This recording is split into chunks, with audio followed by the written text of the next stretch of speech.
이거 얘기하면 욕 바가지로 먹을 수도 있는데 그냥 해볼게요. 자,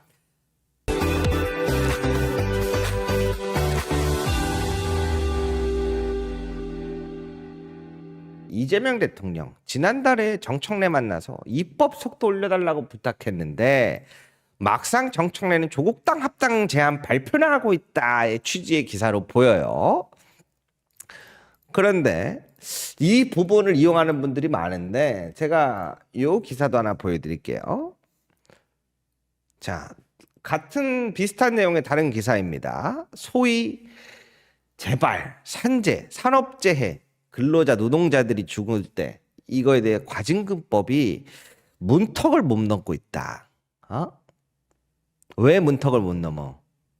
국민의힘이 강하게 반발하고 있어서 못 넘고 있다. 이게 사실 팩트 체크죠. 예전에도 이재명 당대표님 시절 때 또 이 자식들이 난리치는 애들이 있어갖고 패스트트랙 태운 게 많았거든. 요거 주목하셔야 됩니다. 이 왜 그러냐면 지금 상황에서 야 정청래 대표 일 안 할래? 그러면서 법안 좀 통과시켜달래잖아 하잖아요. 원래 법안 통과율이 높지가 않아요. 요거 때문에 내란 정당 해산이 안 돼서. 근데 지금 국민의힘에서 이번에 단식했잖아요. 그때도 스탑됐어요. 왜? 다 참여 안 해버리니까. 저 단식장 한다고. 그런 것들이 다 이게 겹겹이 쌓여서 진행이 안 되는 거예요. 진행이. 자, 그래서 제가 이걸 왜 잘 봐야 되냐면 원내대표가 보통 국민의힘이랑 이런 걸 많이 하거든요. 이런 걸 많이 하는데 국민의힘에서 요구하는 게 있어요. 특검을 좀 줄여달라. 통일교, 뭐 신천지 이렇게 국민의힘과 관련된 것들을 조금 수위를 낮춰달라 또는 빼달라라는 요구들을 합니다. 보통. 그러면은 입법 속도안을 무작정 늘리기 위해서 국민의힘과 손을 잡으면 그 요구 조건이 자기네들 좀 봐달라는 건데 그것과 거래를 할 것인가? 요 부분의 딜레마가 빠질 수 있기 때문에 요거는 제가 봤을 때 우리가 압박해야 할 대상이 아니라고 저는 봐요. 이야기는 해도 돼. 이야기는 해도 되는데 그 부분도 같이 고려해서 생각을 해야 된다. 그래서 오늘 이재명 대통령이 필요시에 시행령으로 속도감 있게 하겠다. 요게 사실 정방향일 거예요. 왜? 국회에서 여야가 합의가 안 되는데 국민의힘은 자기네들 대신에 요거 빼달라, 요거 봐달라 그래갖고 빼주면 악마와 손을 잡았다라고 얘기 들을 수도 있거든. 사람들이 봤을 때 빠르게 추진할 수 있는 방법을 찾아서 해야 되겠다. 요렇게 지금 방향으로 가고 있다라고 저는 설명드리겠습니다. 네. 다음 소식 넘어가 보겠습니다. 정청래 더불어민주당 당대표가 지금 합당 관련해서 굉장히 뜨거운 열기 속에 있는데요. 소통을 계속 해나가겠다라고 하면서 초선들과의 만남이 있었죠. 네, 여러분 반갑습니다. 바쁘실 텐데 이렇게 많이 참석해 주신 우리 도민초 초선 의원님들께 깊이 감사드립니다.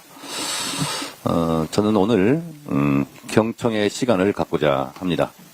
제가 긴급 제안 형태로 하다 보니 많은 분들께서 당혹스럽고 또 우려스럽다는 말씀을 많이 해주신 점에 대해서는 제가 대단히 송구스럽게 생각합니다. 미안하고 그 부분에 대해서는 사과를 드립니다. 이 부분에 대해서는 당원 당규상 최종 의사결정권은 전당원 투표와 수임기구 또는 전당대회를 통해서 결정하게 되어 있습니다. 나라의 주인은 국민이듯이 더불어민주당의 주인은 당원입니다.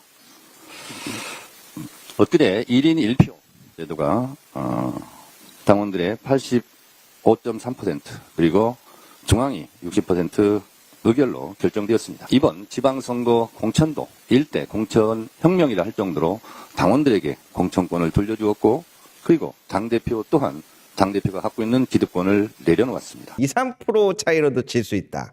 한 표가 아쉬운 상황이고 어떤 선거도 쉬운 선거는 없다. 자, 동점표가 나와서 연장자순으로 당선 처리된 게 7번, 한 표 차이로 승패가 갈린 경우가 13번. 그리고 세 표 차로도 갈린 지역들이 엄청나게 많다. 자, 다음 이제 초선 의원 측, 더불어민주당 초선 의원 측 대표 이야기 들어보겠습니다. 저는 더민초의 리더인 이재강 의원님의 모두 발언을 듣도록 하겠습니다. 네, 반갑습니다. 저희들이 지금 합당 문제에 대해서 한번 1차로 모여서 비상총회를 했는데 압도적으로 한 두세 분 빼고는 모두가 다 합당 논의를 중단하고 지방선거 이후로 다시 이 문제를 해결하자고 이제 하는 의견이 중론이었습니다. 그리고 나서 이제 비공개로 진행이 됩니다. 네, 여기까지입니다. 요거를 공개해 줘야지 우리도 그 의견을 알지. 나는 이해가 안 가요. 왜 비공개로 해요? 왜 본인들 이야기를 안 들어주냐며. 그래서 내가 들어주려고 하는데 여기서 비공개된대. 그래서 여기까지 이 영상을 봤고요. 그래서 제가 정리를 한번 해드릴게요. 오늘날의 분위기를 정리를 해드릴 텐데, 자, 이 이후로 각 여러 매체, 유튜브를 통해서 무슨 이야기들이 주로 나왔냐? 요 두 가지 이야기가 많이 나옵니다. 자, 첫 번째. 무슨 이야기가 많이 나왔냐? 합당 추진 안 할 것 같다. 당내 분열 때문에 정청래 대표가 합당 추진 안 할 것 같다라고 이야기를 하는 채널들이 몇 곳 있고, 자, 그리고 또 한편에서는 반대로 아니다. 나서지 않은 의원들 대부분 찬성이다. 요번에 나서지 않은 의원들이 엄청나게 많은데 그래도 8, 90명이 의견 표명을 안 했는데 대부분 찬성이다. 분명 같은 사안을 가지고 했는데 오늘 각 매체마다 다르게 반응을 내보였어요. 이렇게 두 가지의 다른 방향이 나오고 있습니다. 자, 그래서 다음 주에도 이어서 재선 그리고 3선 이상 중진들 계속해서 토론하고 이야기를 듣는 시간들이 아마 이어질 것입니다. 자, 이재명 대통령님 도우려고 나가셨어요. 그리고 당에 부담 안 주려고 나가셨어요. 혼자 억울한 싸움을 하셨어요. 우리가 송영길 대표님 못 지킨다면, 만약에 진짜 무죄를 받았는데도 안 받아들이고 못 지킨다면 그건 우리가 비겁한 거예요. 저는 그렇게 생각해요. 송영길 대표님 밖에서 계속 혼자 떨게 둘 거예요. 혼자인데 원내 의석도 아니에요. 소나무당 만들려고 만들었나요? 그거 아니에요. 우리 민주당 탈당하면서 어쩔 수 없이 송영길 대표님한테 그렇게 하는 건 그건 아닌 것 같아요. 그죠? 근데 송영길 대표님 만나서 말씀을 들어보니 그 말씀 하시더라고요. 민주당 오고 싶은데 못 오게 막고 있는 분들이 많이 계시다. 그래서 들어올 수 있을지 모르겠다. 너무 들어가고 싶은데 들어올 수 있을지 모르겠다라고 말씀하시는데 그 말씀 듣고 너무 속상했어요. 송영길 대표님 어떤 분이세요? 늘 선당 후사하셨던 분이세요. 송영길 대표님 오실 때 같이 힘 보태주시면 좋겠어요. 그렇죠. 판을 정리를 해드릴게요. 자, 진짜 이번엔 객관적으로 공정하게 이 얘기를 해드리는 겁니다. 이거는 강덕구 의원님도 그렇고 몇몇 분이 이미 얘기를 했어요. 소나무당과 합당할 차례다. 여기는 또 소나무당 얘기를 해요. 진짜 나 힘들어. 자, 그러면서 이 얘기가 나오는 게 송영길 대표가 불쌍하지 않냐 이런 얘기인데, 이제 요거는 다 치하를 하고, 그러면은 반대로 이거에 대해서 약간 의도가 있다라고 보시는 분들은 왜 그렇게 보냐? 송영길 대표는 좋은데 딱 보니까 자기네 편을 늘리려고 의도적으로 하는 것 같다. 그러니까 더더욱 찬성을 못하겠다. 이제 이렇게 나뉘는 거예요. 조국혁신당은 안 된다면서 소나무당을 하자 그러자. 근데 송영길 대표 불쌍하지 않냐? 근데 제가 궁금한 거는 지금 송영길 대표님 이야기하시는 분들의 공통점이 민주당에 있는 지 얼마 안 된 분들인데 어떻게 선당후사라는 표현까지 지금 막 들어가는데, 국민의힘 있다가 오신 분들이 주로 그렇게 얘기를 하니까 그 진정성이 좀 의심되는 부분은 있을 수밖에 없죠. 그래서 야, 이거 위험하다. 송영길 대표님이 아마 이미지가 그래도 좀 좋은 쪽이 더 많지 않나요? 저 이거는 저도 잘 한번 여러분들한테 여쭤봐야 되는데, 요 구도로 들어와 버리면 좋은 이미지도 애매해질 수가 있거든. 지금의 구도에서는. 아무튼 그런 상황입니다. 예. 그런 상황이 펼쳐지고 있다. 이러한 부분에 있어서 토론을 하고 그 다음에 이제 당원 투표 쪽으로 아마 진행이 되지 않을까 싶습니다. 그리고 더민초 초선 의원님들이나 이제 대부분 반대하시는 분들은 지방선거 끝나고 얘기하자라는 분위기. 이렇게 해서 두 개로 대척점이 나뉘고 있다. 자, 다음 소식 정리하겠습니다. 오늘 오찬이 하나 있었죠. 바로 박찬대 의원에 대한 오찬이 있었는데, 박찬대 의원 같은 경우에는 저번에 요번 주였죠. 2월 3일. 그러니까 그 무슨 기자회견에서 이재명 대통령 공소 취하 기자회견에서 백브리핑 쪽이라고 해야 되나요? 거기에서 어떻게 보시냐? 조국 당과의 합당, 당내에 상당한 갈등이 있다라고 얘기를 했어요. 이거 모르시는 분들이 많은데 제가 구도를 설명을 해드릴게요. 왜냐면 선입견이 생길 수 있어. 자, 아무튼 오늘 이재명 대통령과의 오찬이 있었는데 저 시장합니다. 밥 주세요. 그래서 웃음으로 시작된 오찬. 이거 라임 아니에요? 그렇죠. 인천시장 도전 시사에 이재명 대통령이 폭소했다. 시장합니다. 밥 주세요. 이 부분에 있어서 이야기가 나오는 게 하나가 더 있는데 이 이야기가 많이 나와요. 박찬대 의원님이 당대표 선거에 출마를 한 거야. 거기서부터 조금 미스가 있었다, 서로 간에. 뭐 미스라는 표현은 좀 그럴 것 같고, 당대표를 했는데 어쨌든 시장을 나가. 지금 정청래 당대표가 시장 나간다 그러면 사람들이 어이 그래 당대표는 그만하면 됐어, 시장 나가서 열심히 해, 이럴 것 같아요. 아니죠. 그래서 당시에는 이제 인천시장 이야기가 나왔는데 당대표 선거를 출마했다. 이게 이제 이쪽에서 많이, 이 바닥에서 많이 나오는 이야기예요. 그러한 부분이 있었는데, 그럼 뭐 이 시점에서 이게 지난주도 훨씬 전에 이야기가 나왔었던 부분인데 오늘 왜 불렀냐 이런 이야기들도 나왔죠. 일단 한번 쭉 보겠습니다.